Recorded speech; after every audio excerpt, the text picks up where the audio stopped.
Okay, my name is Dennis Gill, the Americans of Wartime Museum. Today's date is 9 June 2019, and I am in Reading, Pennsylvania at the Mid-Atlantic Air Museum's World War II weekend, and I'm conducting an interview with William Bonelli. And sir, if I could ask you your name, when you were born, and where were you born? My name is William Patrick Bonelli. I was born in Indiana, Pennsylvania, Indiana, PA. Okay. And what branch of the service were you in? Initially, Army Air Corps, then later, the United States Air Force. Okay. Okay. And you were a pilot, is that correct? Pilot. Right. And what aircraft did you fly? B-17. B-17s. And you took... I flew several other aircraft. Okay. C-47, B-29, B-25, BT-13, Stearman, Okay. AT-17, jets, T-33, F-84, Thunderstreak, and the C-47, I forgot to mention, B-25, and several other aircraft, including helicopters. Now, what war did you participate in? War II. World War II. And what year? Pearl Harbor, which is considered part of War II. Okay. Okay. When did you enter military service? 1940. 1940. Okay. So that was prior to the war beginning, obviously. That's right. Right. And where were you when the Japanese attacked Pearl Harbor? I was at Pearl Harbor. Okay. At the time, you want me to start there? Sure. Tell us about that day. What do you remember? I can start earlier if you want. Sure. Okay. Around July of 1940, I thought it was time to leave home. I did leave home with a dime in my pocket. After a few days, I walked into a recruiting station and I said, I'll join up if you can get me near airplanes. Okay. And the sergeant got on the phone for about an hour and came over to me and said, there's no place stateside. He says, but there's an opening in Hawaii. I said, I'll take it. Remember, I wanted to get near airplanes. Right. And so, sure enough, I was on a boat around Panama Canal, Frisco, and then on an Army boat, Republic, to Hawaii. And I arrived early part of July 1940. And there I learned to be a mechanic on the B-17, B-18, O-47, and a few other aircraft. And yes, I was there also at the time of Pearl Harbor. Do you want me to start there? Sure. Yeah. Tell us about that. Okay. Yes, I was at Pearl Harbor at the time, and I was downtown Saturday night. The town was loaded with white uniforms, Navy. Mm-hmm. And I thought our fleet was in or something, and I can't help but believe to this day that that the reason for Honolulu being so loaded with sailors, I'd never seen it before all the time I was there. Right. I arrived 40, now this is 41, and I still cannot help but believe that Kimmel, Navy, and Short Army thought it would happen from within, because my understanding, which I learned only 5, 6, 7 years ago, that Kimmel and Short got a message from Chief of Staff in the Pentagon that anticipate activity. Mm-hmm. But don't pass this information to the lower ranking officers, which in my opinion exonerates the lieutenant who was in charge of the radar equipment for ignoring Right. the radar operator's words that here's a blip, unexplained blip on the radar scope. Yeah. It's my opinion. Well, the lieutenant was aware of 12 B-17s coming in from the States to Hawaii Sunday. You were at Hickam Field, correct? I was stationed at Hickam. I'm on Army Air Corps. Gotcha. Okay. That's right. I'm at Hickam Field, and I can't help but believe that they thought if any activity it would be from within, because after all, the population, Japanese of the island, Oahu, was about 51% at the time. Right. And there was even free drinks downtown Honolulu that evening. Wow. Now, the reason I want to mention that is because late that night, my buddies and I ended up on the north side of the island where we had a recreational facility, which was a total flop. They had barracks, but they didn't have any messing facilities, and so we decided, well, we'll stay there until morning and go early and get breakfast at Hickam Field. Right. That night, before I turned in, I noticed a vehicle on the beach. And I thought, well, hell, I'll get on a running board. And I thought it was a lover's rendezvous. Right. Like we kids used to do in Indiana, Pennsylvania, get on a running board and then laugh and run away, Right. Interfere. And I thought I would do that myself. But then when I got within about 50 feet, roughly, and I could see through the windows, there was two heads up front, two heads in the back, and didn't look like they were in any compromising position. Right. And I start backing away. And then I noticed on the rear bumper, each corner, two large whip antennas. I felt something sinister. Right. And there's no question in my mind that they were very likely Japanese or whatever, or Japanese spies or agents or whatever you want to call them. Right. And I backed up and turned around and ran as fast as I could, hid behind a palm tree, and see if anybody was going to chase me. Apparently they didn't see me at all. Okay.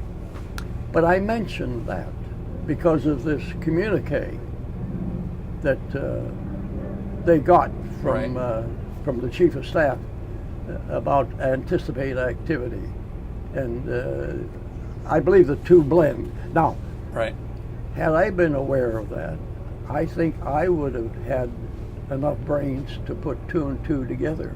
I would have been knocking on General Short's door, telling him what I saw on the beach. Right. There's no question in my mind that these were probably Japanese agents. How far do you want me to go with this? Keep going. You're doing great. Keep going. Well, anyhow, that morning, me and my buddies got in the car, and we had a flivver, and started driving to Hickam Field for breakfast. And approaching Wheeler Field, which is to the north of Pearl Harbor, I noticed 3 zeros overhead. Right. And I said, well, I didn't know whose they were, what they were.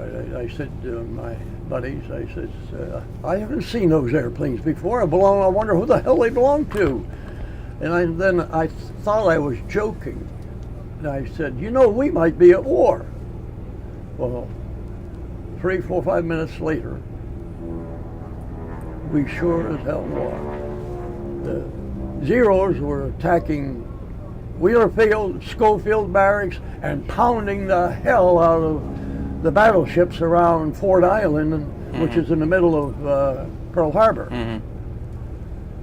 And I went to our orderly room at Hickam Field, and I noticed that the adjutant just came in, and I said to him, what shall we do? It's Sunday morning, we're off duty, Right. And he said, I'll be damned if I know. So, okay, I felt free to roam. It didn't, so I decided to go to the big barracks for protection. Now, that was a pretty damn dumb thing to do, because as I started across the parade ground to the big barracks, I got in front of one of the Zeros, and all he had to do was pull his trigger. Right. And I lucked out. He missed me. And I turned around, went back to my barracks on the east side of the parade ground. And here was a line beginning to form to get a rifle. And I got in line, and now good thing I was at the tail, because another one was as if came through, but he wounded a couple, but didn't kill anybody. And then finally, the sergeant, at first, the supply sergeant says, rank, name, and serial number, sign up for the equipment, see? But when that happened, he said, come and get them. Right. Yeah. And so I ended up with a rifle and 2 belts of bullets, and like I say, I probably thought I looked like Pancho Villa, and I had a .45, but anyhow, I was prepared for street to street, corner to corner. There is no question that Yamamoto was 100% successful in his mission. Mm-hmm. In no 2 ways they beat the hell out of the Navy. But he gave it up. He lost it. By pulling his whole fleet out, I thought he was going to leave some of his so-called kamikaze. Right. Dump them off and round up the rest of us military men and shoot us, I guess. They could have had control of the island for the next 10 years. It would have taken at least 10 years. And they could have had all that iron. The damaged boats, and some of them were still floating, and drag it back to Tokyo and rebuild other ships out of it, you know. I couldn't believe that Yamamoto gave it up. To this day, to me, that was a military blunder. Right. As dumb as I was, how I could figure that out. Yeah. I'd like to inject, I wrote a Pearl Harbor brief, 4 pages long. Right. If you put my name, William P. Bonelli, then 4 words, my Pearl Harbor brief. Okay. You will get this 4-page brief online. It's in the computer on your cell phone. Okay. How much deeper would you like for me to go? Pearl Harbor. I could go much deeper, but the brief will. Right. So you were on Hickam Field. Oh yes. That's where you got your guns. Yes. Right. Okay. At my supply sergeant. Now, were they attacking the field? Oh hell yes. Yeah. Oh, incidentally, let me point this out. They also managed to bomb the hangars that happened to have an aircraft in it. Wow. They didn't touch, but that means they had to have an agent on the ground. Right. They had to know where they were bombing. You're damn right. Right. Oh yes. Oh, they had agents all over the place. Huh. There's no question in my mind. Sure. No question. What happens after the attack is finished? What now happens? Because you said before that they didn't know what to do. So now what happened? What do they do now? After the attack was over, and it wasn't too long that it was over, right.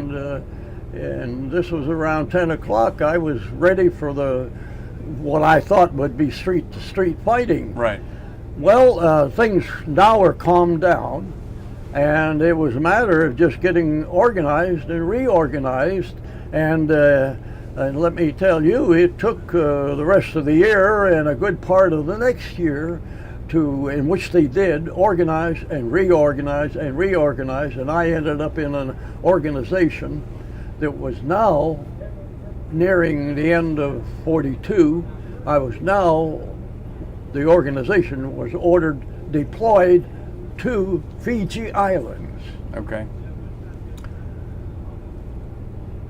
I was with the squadron because here I am a mechanic on the B-17, B-24. Right. So I was with the advanced aircraft.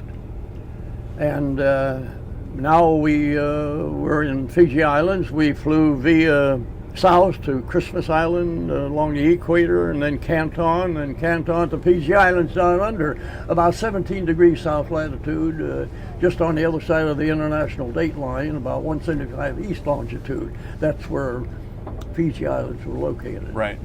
Now, I was very depressed. And now it struck me that I doubt if I was ever going to see the mainland again. I would very likely end up as shark meat before the war was over. Right. So, okay, that's my fate. Well, how can I say this? I was there 4 or 5 months roughly, and this is the most important story of my life I'm about to tell you. I was working on the B-17 and the B-24s coming through, going on to Australia. I noticed an African-American warrant officer with the Coast Artillery, who already established there. Right. Come down to the hangar and look at the B-17s. After 4 or 5 days of that, I thought, well, geez, I got to go over there and satisfy that guy's curiosity. Right. And then maybe I'll learn something, conversation. Yeah. And we had a short conversation, and then I said, would you like to see the B-17? And boy, he almost exploded, his enthusiasm, you know. So I said, well, and I thought to myself, gee, that warrants a royal treatment.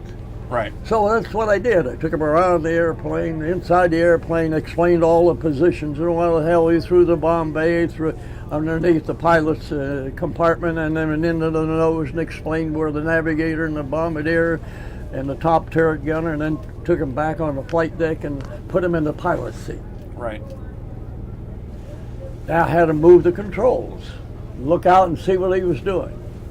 Now I had to move the throttle, the prop mixer controls, and the propeller controls, and the turbo supercharger, and so on.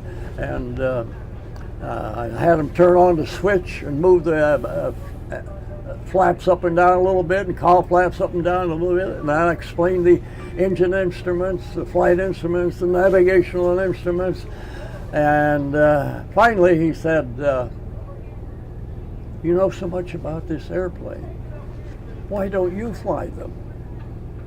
And I said, well, let me tell you a little story. I said, I'm pissed off. Excuse me. Back in Hawaii, in Macon, I applied for cadets. I have reason to believe my commander doesn't want to turn me loose.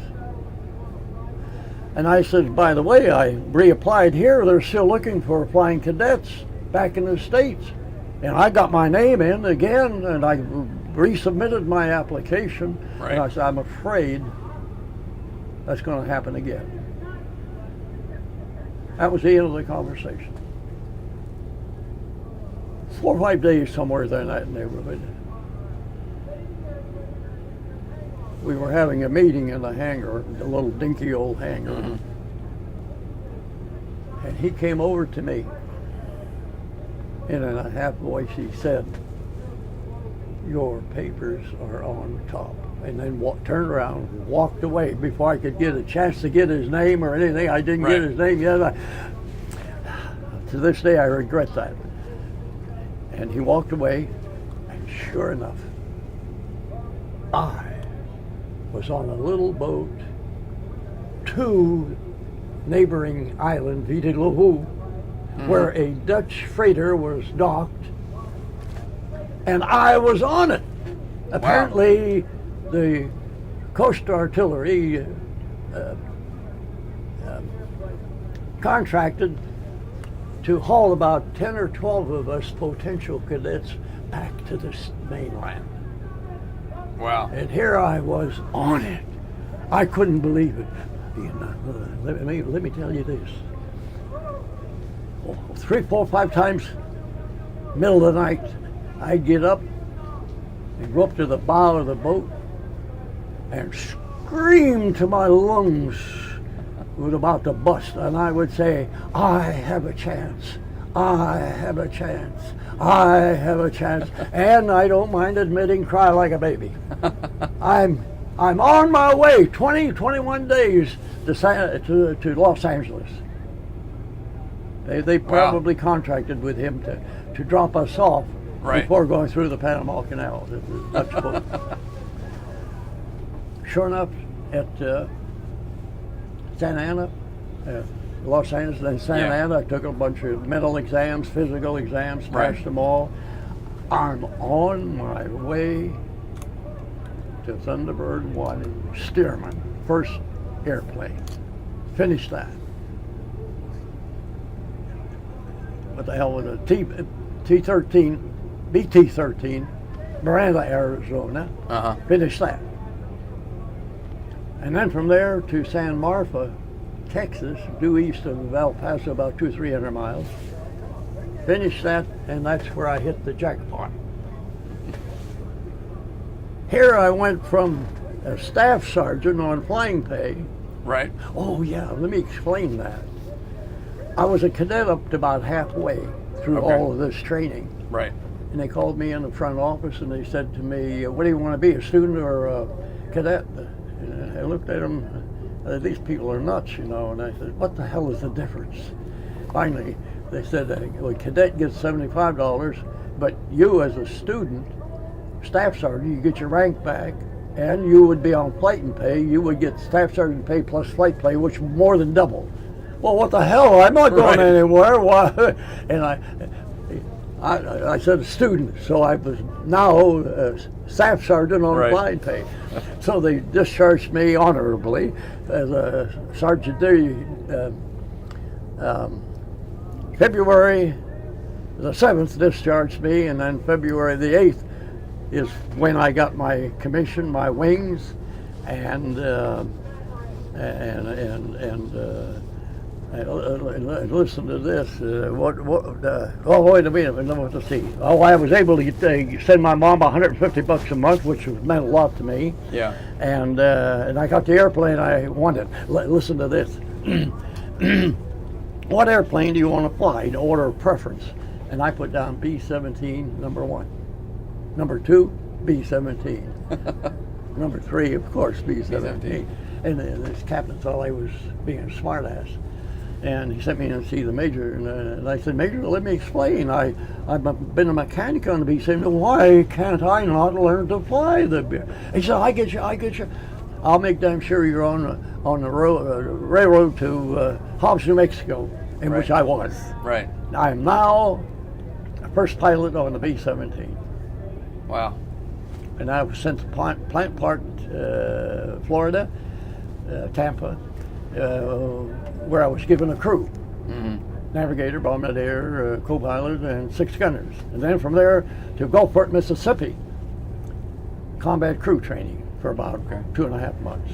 Then I was sent to Hunter Field, Georgia, picked up a new B-17, and flew to Italy. The Rainier, New Hampshire, Gander, Newfoundland, the Azores, islands due west of Lisbon, Portugal, and then to Morocco, Marrakesh, Morocco, and there from to Tunis, and then north across the Mediterranean to Foggia, Italy. Foggia, Italy is located at the spur of Italy. Due west is Rome, roughly, and the Germans were still on the north side of Rome. Right. Yeah, I bombed them a couple of times, the troops, yes. And that's where I flew about 30 sorties out of Foggia, Italy. Okay. And very early in the game, I don't know if they told me, I don't remember if they told me or asked me to be squadron lead. What they saw in me, I don't know. Right. But I had a pretty good bombardier. There was no two. Maybe he had something to do with it too. I don't know. And so I agreed. And this is another important story I want to get across. On my second sortie as a squadron lead pilot, I almost got blown out of the sky. I barely made it home. I wasn't sure I was going to make it home. And this is where being a mechanic on the airplane paid off. But I made it back home.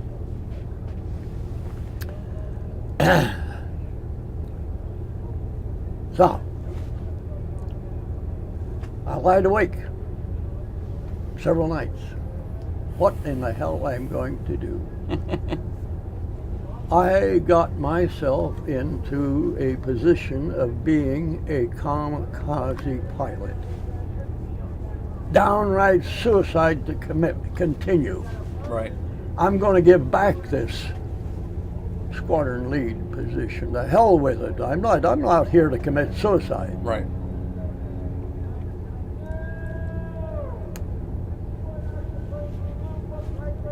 After 4 or 5 sleepless nights, at breakfast I said to my bombardier, Andy, Fred Anderson, let's go for a walk. I got a question. I knew the answer. Yeah. But the reason for the walk was to make damn sure my conversation was confidential. We got outside and made sure nobody else was in hearing distance or anybody else could listen to what I had to say. I said, Andy, if I extend my base leg before turning on final to the target, for example, let's say the designated course was 030.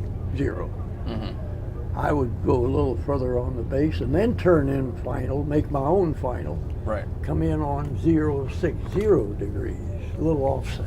Yeah. Just enough to keep from getting a direct hit. That's what the one that I feared, the direct hit. I didn't mind it getting slugs, bursts a couple of 100 feet away, you know. Yeah. But direct hit, you couldn't survive. Right. The Germans knew how to use their equipment. And we made it easy by going squadrons in trail. That was stupid. Right. And I'm still pissed off to this day. I really am. The proof of the pudding is this. Not once, twice, 3, 4. I would say 9 or 10 times I managed to get my eyes off of my instruments, take a look to the right or to the right just in time, pop, pop, pop, 3, 4, 5 bursts. I could not have survived that. Right. I would have been a ball of fire and I wouldn't have been able to get out of the goddamn airplane. So that's how I'm here today. I'm sure that what I did, there's no question about it. I was going to go to the higher command and say, look, I have a plan here. Why don't we spread out a little bit? We're telling the Germans where Baker, Charlie, and Dog squadrons are. Right. All they have to do is make just a couple of little adjustments, and they're accurate. And I said, but something told me to keep my mouth shut because what I was doing, they would have ordered me then to fly squadrons in trail. I have no choice then, you see. Yeah. Then what would I do? So I decided to keep my mouth shut and do what I was doing, and I was doing my job now more efficiently, and I was losing less aircraft. Dog Squadron always followed me, so 50% of the group was somewhat out of harm's way. Right. You got the picture. Yep. Yep. What more can I say? Thank you for understanding. Yep. Because that's exactly what that's why I'm here today. How many, you flew 30 sorties? How many sorties? 30? 30 altogether, 21 of which was squadron lead.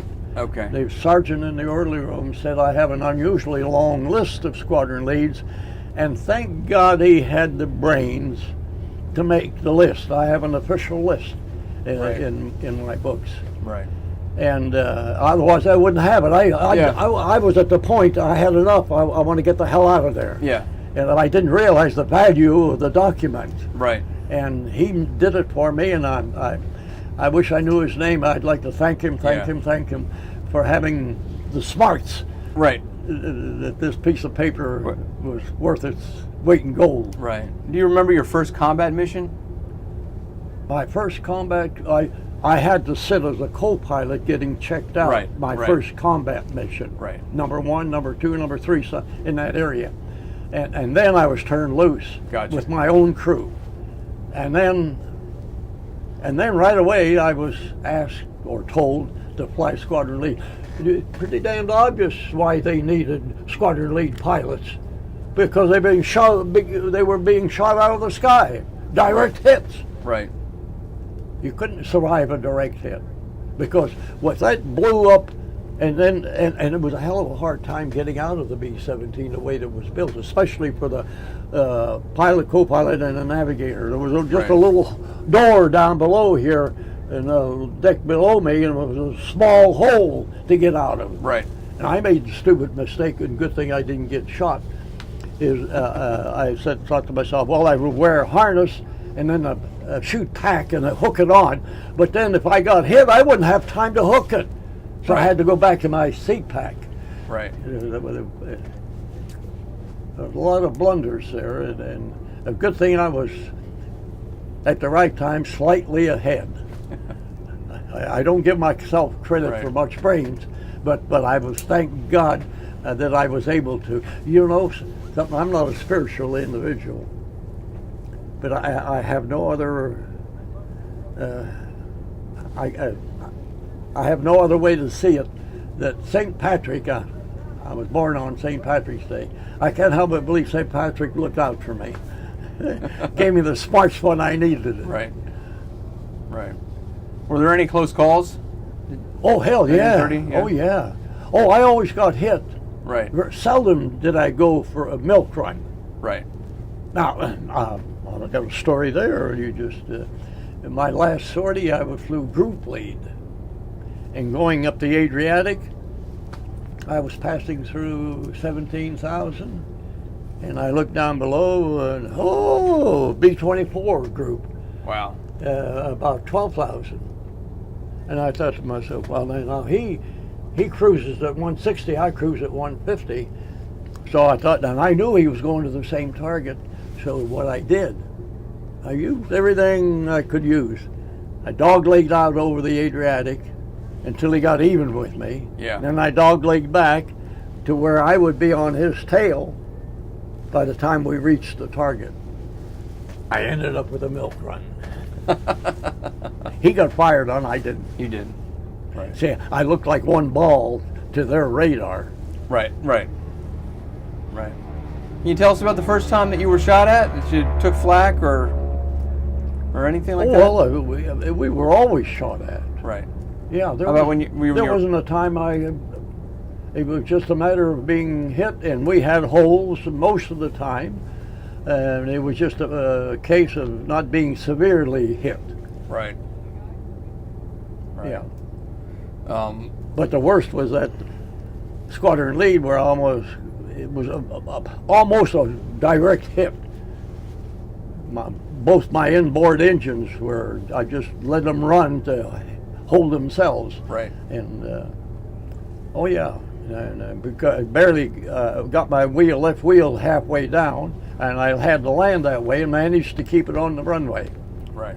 Without, I gave my crew a chance to bail out, but when they knew I was going to stay with the airplane, because I'd have to go up several thousand feet, make sure I can get out of the damn airplane, you see. Otherwise, I'd get pinned in if it went into a spiral. Yeah. What was the B-17 like to fly? Was it easy to fly? Yes, in my opinion, it was easy to fly. Yeah. Except for takeoff, landing, and rough air. You could fly 2 fingers. Just keep it trimmed. Yeah. That was the secret. And a lot of people didn't know that. Unfortunately. Yeah. Oh yeah, I could fly formation. I could overlap my wings with a lead aircraft. Where were you flying missions? Over where? Well, It turned out mostly North Italy, and I went as far as Rouen, which is southeast of Berlin, on one particular flight. And Vienna, I bombed Vienna, I think about 5 times, especially. Most of my targets were marshalling yards and railroads. Okay. Yeah, most of my targets. Thank God that I didn't. Yeah. Only one time I ordered, here it is, Verona Bridge, 400 feet. And my bombardier on the final track to the target, my bombardier said, Bonelli, the bridge is all gone. What do you want me to do? And I said, well, which banks have got commercial buildings on? Right. And he said, left bank, I put your crosshairs, let's get rid of the bombs. Which we did. And the reason for telling you that is about a couple of weeks somewhere, I was at the higher headquarters, and I'm not going to say the rank or anything, came over to me and said, if you had put your crosshairs in the middle of the river, my score would have been higher. I was dumbfounded. I didn't know he was rated on my, this is a pure case of my blood, my guts, your blood. Right. Oh, good thing I kept my mouth shut. Otherwise, I probably would have got promoted to a captain. See, I arrived there September, the first lieutenant on December, and then May, I was a captain. Wow. If I had opened my mouth, I probably wouldn't have got promoted. But there are times, even though it's wrong, yeah, you understand. Yeah. What was your most memorable mission? That one where I almost didn't make it home. Yeah.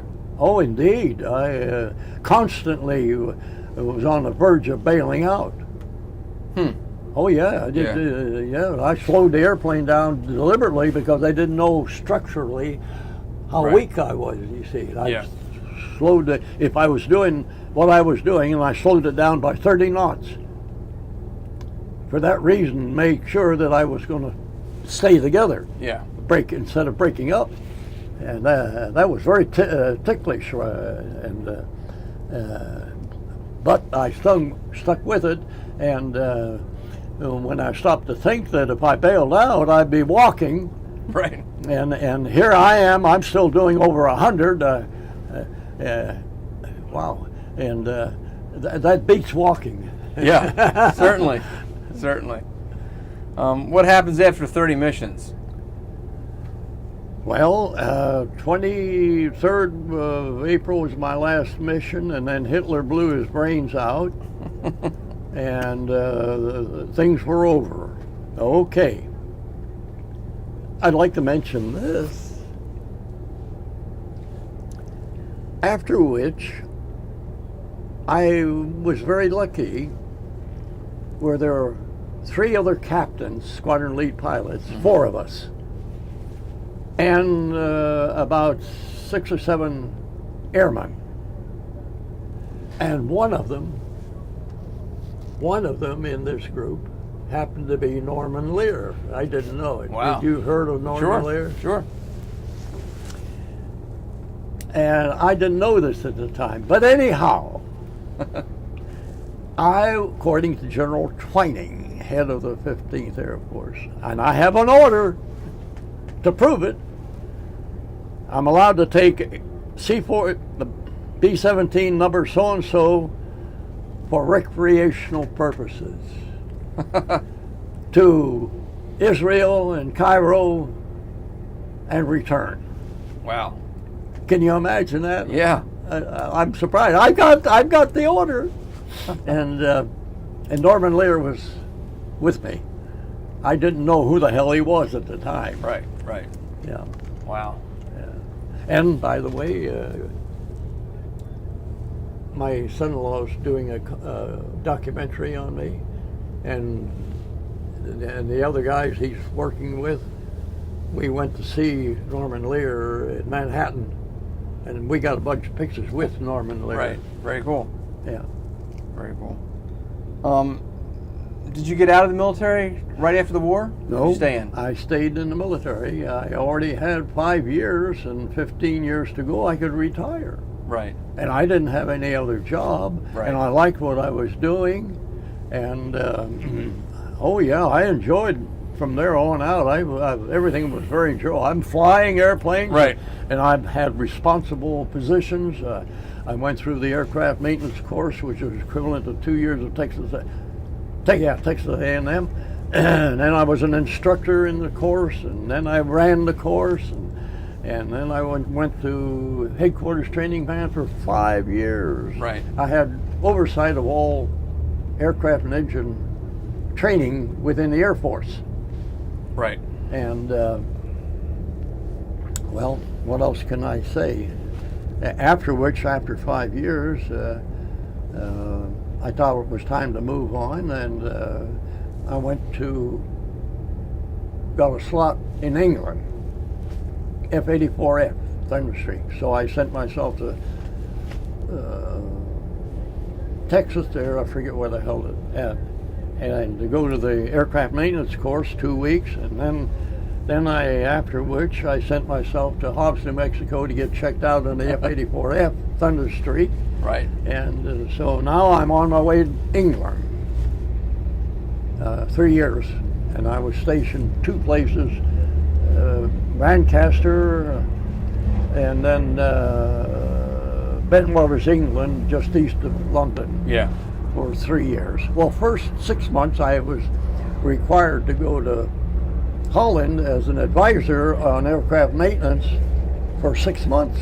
Right. And then I came back to England, and I was my main job was the aircraft maintenance control officer over about 80-some F-84Fs. Right. But being a pilot, I could also fly, you see, right. Which is unusual for an aircraft maintenance officer, and yet also a pilot. You know what? I learned just about a year ago. There was an article in the paper that the Air Force population was around 339,000.